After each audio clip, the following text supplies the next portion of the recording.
आणि आता लाडक्या बहिणींसाठी महत्त्वाची बातमी। लाडक्या बहिणींना 4500 रुपये मिळणार। लाडक्या बहिणींना 3 महिन्यांचे पैसे एकत्र मिळणार। नोव्हेंबर, डिसेंबर, जानेवारीचा हप्ता हा एकत्र दिला जाणार आहे। लाडकी बहीण योजना नवीन अपडेट।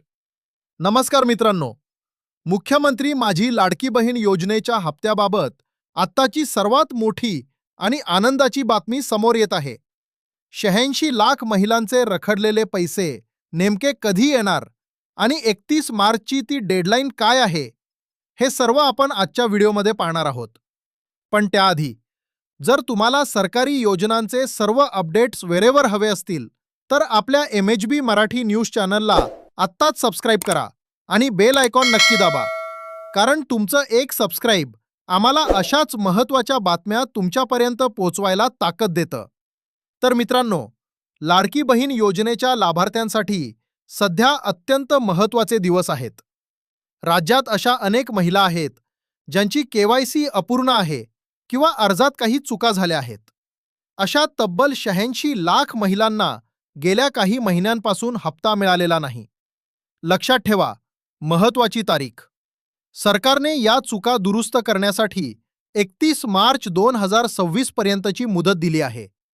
जर तुम्ही या 8 दिवसात तुमची KYC दुरुस्त केली नाही तर तुम्हाला जून महिन्यापर्यंत वाट पाहावी लागू शकते।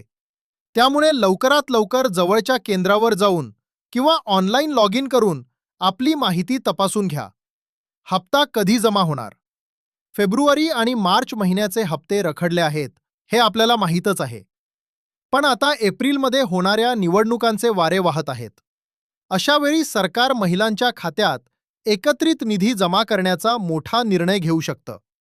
सूत्रांच्या माहितीनुसार 9 एप्रिलपूर्वी लाडकी बहीण योजनेचा हप्ता तुमच्या खात्यात पडण्याची दाट शक्यता आहे। नवीन आर्थिक वर्ष सुरू होताच वित्त विभागाच्या मंजुरीनंतर हे पैसे थेट तुमच्या बँक खात्यात येतील।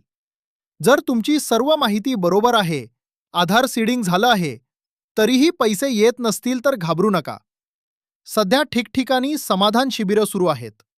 तिथे जाऊन किंवा तुमच्या तालुक्याच्या महिला व बाल विकास कार्यालयात लेखी तक्रार द्या, जेणेकरून तुमचा हप्ता लवकरात लवकर सुरू होईल।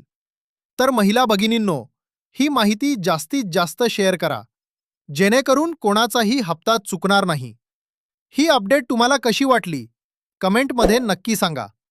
आणि हो, जाता जाता आपल्या MHB मराठी न्यूजला सबस्क्राइब करायला विसरू नका। धन्यवाद। जय शिवराय।